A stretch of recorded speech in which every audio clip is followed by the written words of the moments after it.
Alas 4 na pasado, nag-decide ng umuwi. Pero nag-enjoy talaga kaming lahat. Malalim na yung tubig dito ngayon sa river.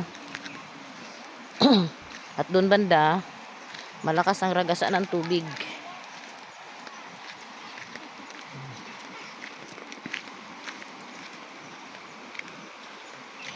Yung tipong nagpipicture taking ang aming mga sama. Ito. Ganito na siya ngayon. Kanina hindi na makita yung kitang-kita pa yung bato. Ngayon hindi na. Lubog tayo ulit sa tubig.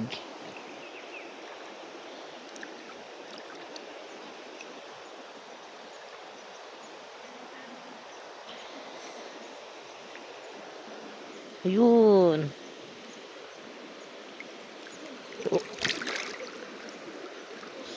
Sarap maligo.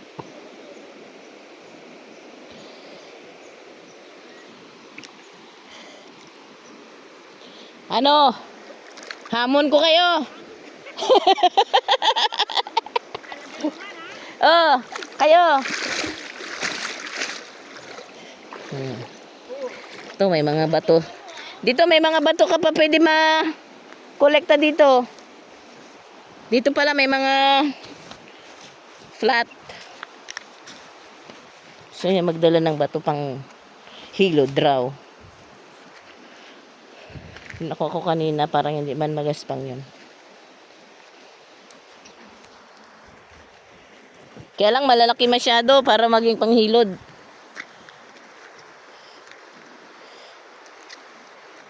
Kailangan flat. Tsaka katamtaman lang ang laki. Diba? Meron na? Ayan. Sige, paakyat na kami. Ay, nag-enjoy ang maghapon. Nag-enjoy kami. Past 11 dumating dito. Past 4 na mag-alis. Sulit. Pero kung hindi ako inaya nila Ate Lenny ng pamilya niya, hindi kami makarating. Hindi ako makarating dito. First time ko man makapunta dito. Kuruk-kutuk-kutuk-kutuk. Ayan. Kalat mo, uwi mo. Kaya lahat ng dala-dala naming basura, kailangan iuwi namin.